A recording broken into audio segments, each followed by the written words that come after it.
বিদ্যুৎ বিভাগৰ স্মাৰ্ট মিটাৰৰ সংযোগ বন্ধৰ দাবীত প্ৰতিবাদ সদৌ অসম সংখ্যালঘু ছাত্ৰ ইউনিয়নৰ। বিদ্যুৎ বিভাগৰ মৰ্মতালি বন্ধ কৰক। বিদ্যুৎ বিভাগৰ মৰ্মতালি নচলিব।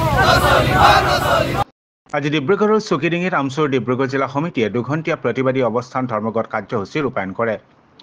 বৰ্ধিত বিদ্যুৎ মাচুলে সাধাৰণ গ্ৰাহকক জ্বলা-কলা খুৱাইছে।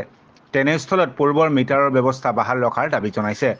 দেখিছে আমি কাৰ্যসূচী কেন্দ্ৰ সমিতিৰ নিৰ্দেশ মৰ্মে যিহেতু আজি স্মাৰ্ট মিটাৰ যিটো যে বনাইছে, আজি চৰকাৰে যে কণ্ট্ৰেক্টৰ আণ্ডাৰত দি কিনে আজি আমাৰ গৰীব দুখীয়া মানুহৰ মাজত যিটো মাধমাৰ দিব বিচাৰিছে, আজি সাধাৰণ ৰাইজে এই স্মাৰ্ট মিটাৰ লগালে সাধাৰণ ৰাইজৰ ওপৰত কি হ'ব? এই সাধাৰণ ৰাইজে আজি ৰিচাৰ্জ কৰিব ইমান পইচা এনেকুৱা চিষ্টেম কৰিছে এই চৰকাৰৰ ওপৰত আমি এনেকুৱা ধৰণৰ আশা নাছিলে।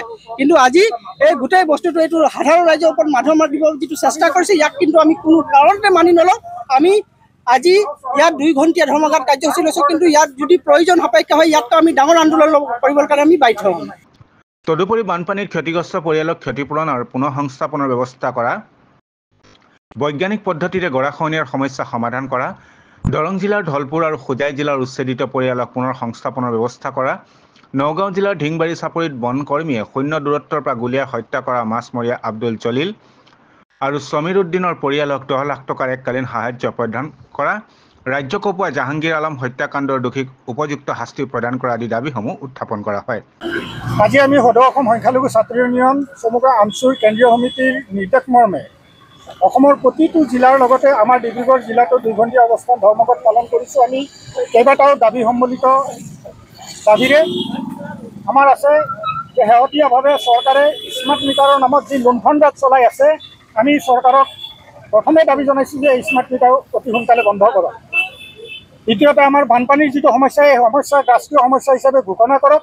বানপানীৰ ফলত সৃষ্টি হোৱা যি অৰাজকতা, ৰাস্তা ঘাট এইবিলাক মেৰামতি কৰক।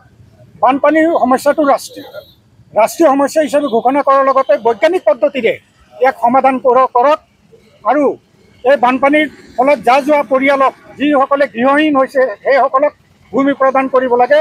আৰু উচ্ছেদিত পৰিয়ালৰ বহুতে এতিয়াও মুকলি আকাশৰ তলত আছে, তেওঁলোককো ভূমি প্ৰদান কৰিব লাগে। আমাৰ ডিব্ৰুগড় জিলাতে চাবুৱা, বিন্দাকাটা, দদিয়া, মোহনাঘাট, মাইজান আদি অঞ্চলতো বহু লোক গৃহহীন হৈছে।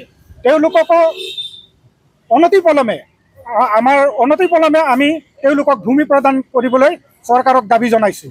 অন্যথা আমি ইয়াতকৈ আৰু তীব্ৰতৰ গণতান্ত্ৰিক আন্দোলনৰ কাৰ্যসূচী ল'বলৈ বাধ্য হ'ম। অন্যহাতে প্ৰতিবাদী কাৰ্যসূচীৰ অন্তত মুখ্যমন্ত্ৰীলৈ এখন স্মাৰক পত্ৰও প্ৰেৰণ কৰে।